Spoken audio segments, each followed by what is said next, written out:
My name is Elliot Vaughn. I was 28 years old at the time, and I worked as a night security guard in a large hardware store on the outskirts of the city. Everything was sold here: TVs, laptops, smartphones, game consoles, surveillance cameras, smart speakers, household appliances, everything that had a screen or was connected to the network. During the day, the store was lively and noisy.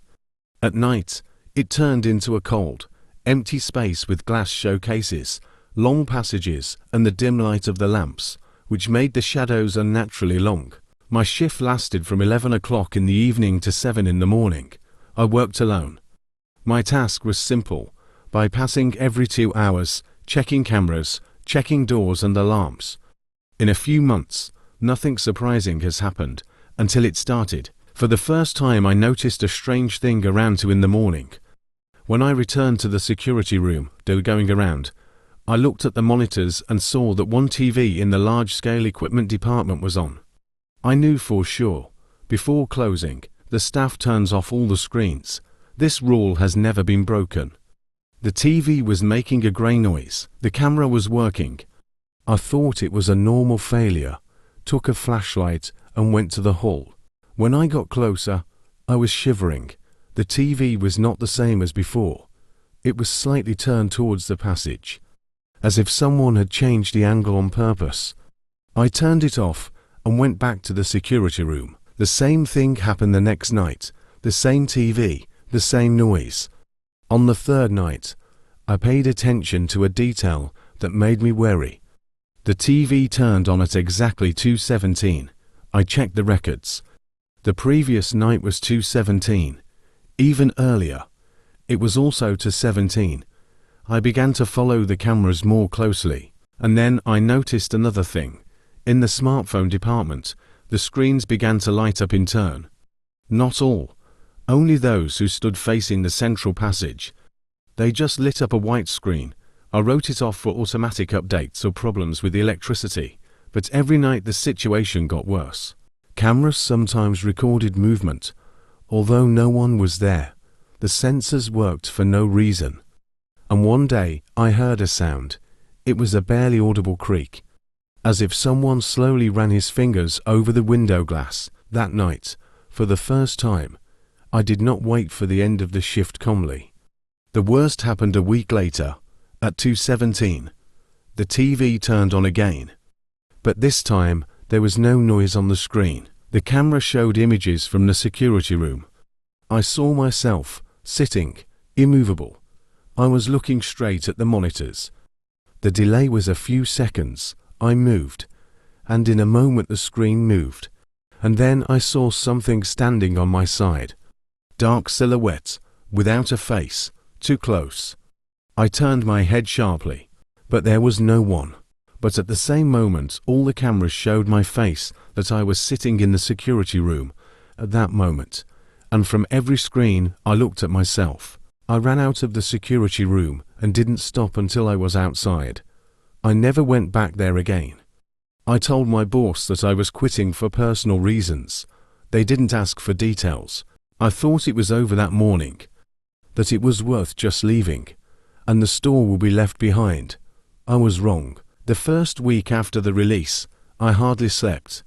I always felt like there was too much light in the room. When I woke up in the middle of the night, the screens of my phone and laptop were on. Although I definitely remembered turning them off before going to bed, I wrote it off to fatigue. Then another one came. At 2:17. Every night I woke up at exactly 2:17. Without an alarm clock, no noise. I just opened my eyes and knew what time it was. One day I couldn't stand it and looked at the phone. There was no main page on the screen. There was a photo, surveillance camera footage, black and white image, where I was standing on some. And then ... the camera slowly began to return, as if someone had taken it in their hands. I threw the phone on the floor. The screen went out. The next day I went to the store, just to make sure it's all just the effects of stress. The building stood as usual. The light inside was on, cars in the parking lot. But when I passed by the window, I froze. One of the TVs was on. He stood closer to the glass than the rest. The screen was as black as a mirror. I saw myself in it, but I didn't move. My reflection stood still, looking straight ahead, and a second before I left, she smiled. I got a call that night. The number is unknown. I didn't answer. But the answering machine recorded the message. There were no words. Just a familiar sound, quiet electric hum. The same as in the store after closing, and somewhere in the depths, barely audible breathing. I don't turn on screens at night anymore, but it doesn't matter. Because now I know, it doesn't live in the store. The store was just a place where it first learned to look, and now, Q4 me. I stopped leaving the house after sunset. It didn't happen right away. At first, I tried to live a normal life, went to the store, met friends, looked for a new job. But every time it got dark outside, I felt a strange tension, as if the air was getting thicker. The screens began to behave differently. The phone no longer showed notifications at night. It just lit up by itself, without a sound. I could not touch it for hours, but the screen flashed for exactly a few seconds and went out. The laptop did the same. Once I specifically turned off the Wi-Fi, pulled out the power cable and closed the lid. At 2:17 I woke up from a soft click. The lid was open, the screen glowed. It had a menu of surveillance cameras.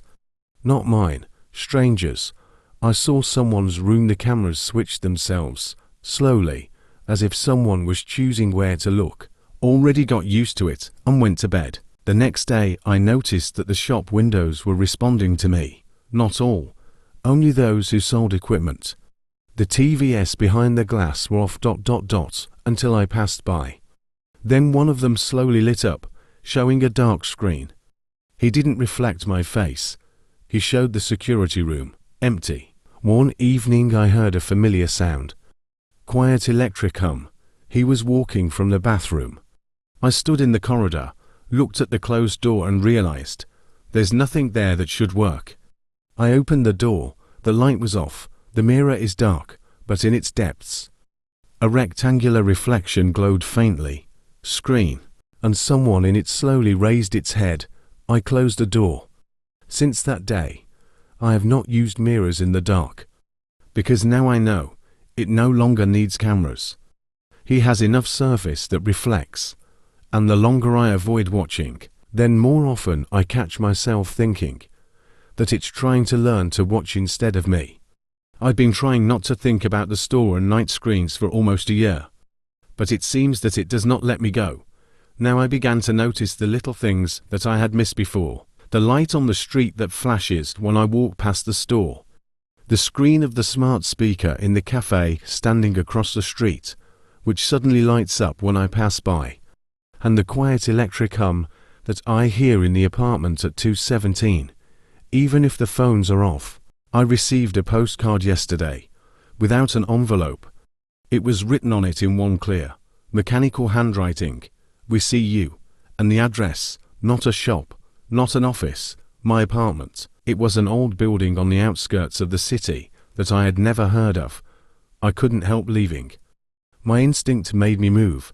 I got in the car and drove away.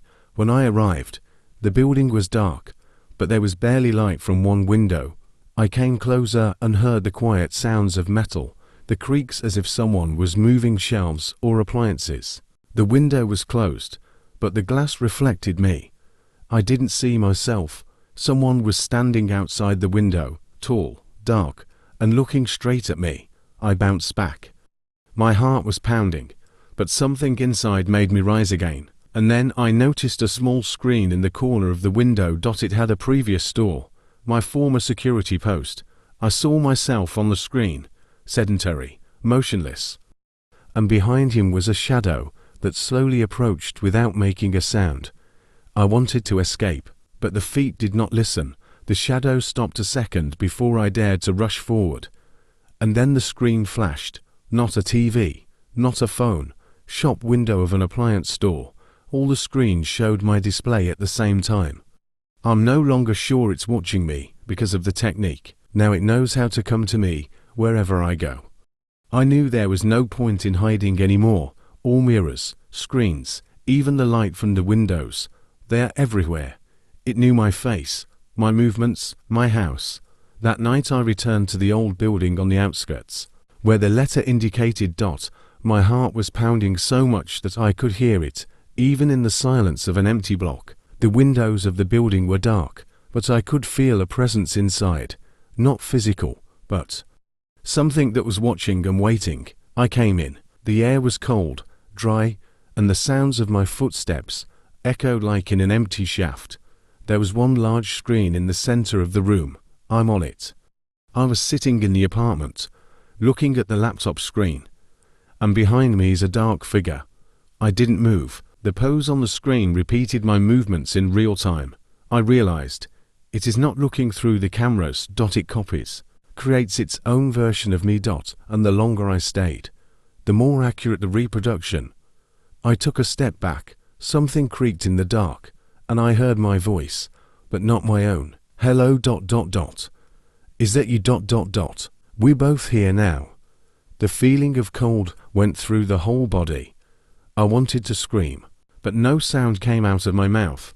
The shadow on the screen smiled. My reflection repeated that smile. I realized that it was impossible to escape, because it became a part of me, and any screen, any reflection, now my new captivity. I took one last look at the empty room, and when he turned away, he heard only a soft hum. His reflection looked at me again, and I realized that this was not the end. It will always be where I look, and I can never be alone.